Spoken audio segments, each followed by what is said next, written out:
why you want to buy in 2023 instead of waiting till 2024 is going to be discussed next.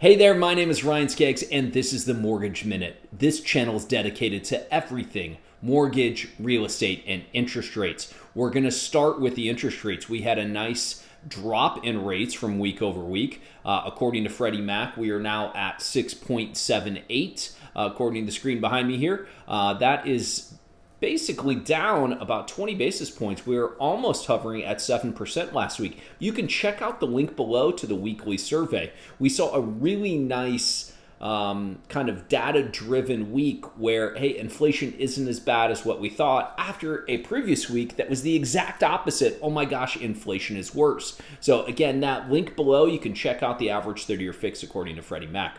While you're down there, I'd be forever grateful.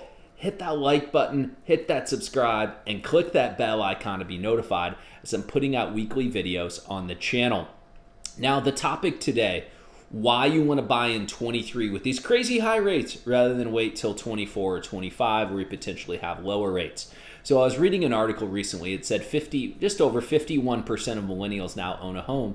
But that is in comparison to, say, the older generations, the Gen Xers, the Boomers, the blah, blah, blah. Now, those are all going to be in the 60 to 80% range of home ownership. So there's still a lot of room to grow for the millennial population that's roughly ages 25 to 40 right now to be able to get in there. And if you look back, typically this generation of 25 to 40-year-olds, put any title on it, had a higher home ownership percentage in years past or in decades past. So what I mean by that is typically by this time in the age range, 25 to 40-year-olds for this generational millennials would have owned more homes by this time. But as we know, interest rates, COVID, in the last 5 years, we've had a lot of higher interest rates, then they got lower. We had COVID in there, then a lot of increase in the purchase price and the appreciation of homes where we saw 20 offers on one property.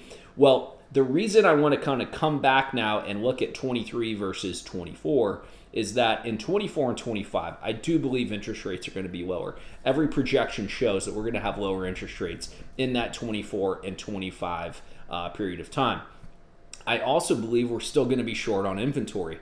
Recently I saw an article about the North Shore market, which is north of Chicago, my neck of the woods, where it basically said the number of properties that were on, what they listed for. One of the things that I saw is that the list to sale price was at 100.5%. So basically whatever is listed for, the average was people were paying just over because there's multiple offers. And that's right now in a higher interest rate market is the point I'm trying to make. That's right now.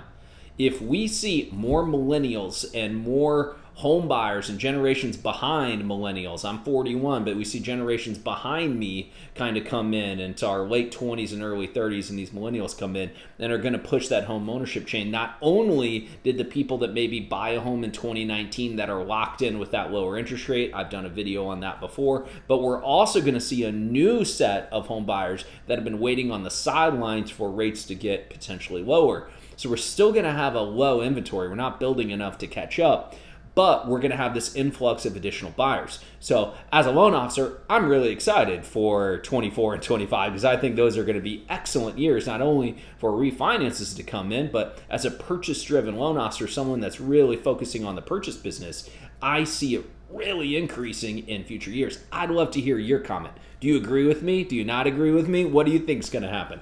But my hypothesis is that we're going to see more buyers come in with the same amount of inventory we already have, and it's going to be very, very tough to actually purchase that home. I also believe that the homes are going to be worth more. The average cost of a home, now this is very unique to your individual area. If you are, say a metro area and you lose a big company or whatever it may be, and you lose a bunch of jobs or, there's more crime or whatever, absolutely you're going to see these unique metro areas have a difference. But overall, I think we're going to continue to see single digit appreciation going into these next few years. So the homes are going to be priced higher. The rate will be potentially a little bit lower. I think that's going to likely just kind of offset it. So we're going to have roughly the same payment as we have now. And we're going to have a bunch more buyers out there in the market that potentially either handcuffed or on the sidelines, or both basically, that are then coming into the market. Because I've had multiple clients say, I've got another kiddo. Now my job is permanently remote because they just dropped their lease, because of COVID. They're not really pulling everybody back into the office anymore. So many changes that people were kind of locked into that home that now they're going to see lower interest rates. They're going to start to be out there. So my contention would be is that 2023 is an absolute great year, this last half, to get out there and purchase a home before we see lower rates, which then would equate to more buyers because we're in the same amount of inventory. If you know the cliche term, you can marry the house and date the rate. Some would say you can rent the rate, right? You can still refinance after a period of time and get that lower payment, but at least you've acquired the home. So would love to hear what you have to say below. Put those comments below. Again, if you've made it this far, I'd be forever grateful for the subscribe. Stay safe, and we'll see each other again very, very soon.